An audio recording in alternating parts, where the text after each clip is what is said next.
మీకు ఈ విషయం తెలుసా? మనందరికి తెలిసిన ఇంటర్నెట్ అంటే గూగుల్, యూట్యూబ్, ఫేస్బుక్, ఇన్స్టాగ్రామ్ మాత్రమే. కానీ ఇవన్నీ కలిపి 4% మాత్రమే ఉంటుంది. మిగతా 96% వరకు డీప్ వెబ్ మరియు డార్క్ వెబ్ ఉంటుంది. డీప్ వెబ్ మనం వాడతాం కానీ అందరికీ కనబడదు. ఫర్ ఎగ్జాంపుల్, బ్యాంక్ అకౌంట్స్లోకి లాగిన్ అయితే అందులో ఇన్ఫర్మేషన్ మీకు తప్ప వేరే వాళ్ళకి కనిపించదు. అదేవిధంగా ఫేస్బుక్, ఇన్స్టాగ్రామ్, జీమెయిల్లో మన పర్సనల్ లాగిన్ డేటా అంతా దీనిలోకే వస్తుంది.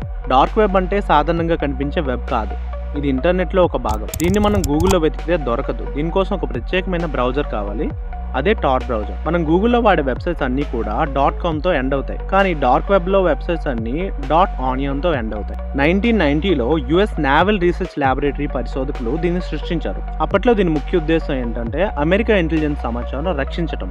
అంటే ఇన్ఫర్మేషన్ లీక్ అవ్వకుండా, లొకేషన్ ఇతరులకు తెలియకుండా ఉండాలని, ప్రైవసీ కోసం దీన్ని సృష్టించారు. దాని తర్వాత మిగతా వారందరూ చెడ్డ పనులకు వినియోగించడం మొదలుపెట్టారు. డార్క్ వెబ్ లో drugs dealing and weapons dealing, fake passwords తయారు చేయడం, క్రెడిట్ కార్డ్ ఇన్ఫర్మేషన్ లీక్ చేయడం, హ్యాకింగ్ సర్వీసెస్. అంటే మీరు ఎవరినైనా హ్యాక్ చేయాలనుకుంటే డార్క్ వెబ్ లోకి వెళ్ళి హ్యాకర్ని అద్దెకు తీసుకోవచ్చు.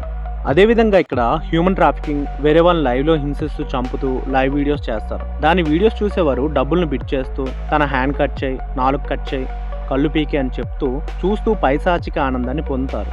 ఇంకా చాలా దారుణాలే జరుగుతాయి ఇక్కడ మనీ ట్రాన్సాక్షన్ అంతా బిట్ కాయిన్ లో జరుగుతుంది. భవిష్యత్తులో డార్క్ వెబ్ అనేది పూర్తిగా నశించదు. ప్రైవసీ అవసరం ఉన్నంత వరకు ఇది కొనసాగుతూనే ఉంటుంది. కానీ ప్రభుత్వాలు, సైబర్ సెక్యూరిటీ సంస్థలు దీని మీద ఒక కన్ను వేస్తూనే ఉంటాయి. డార్క్ వెబ్ ఒక రహస్యమైన ప్రపంచం.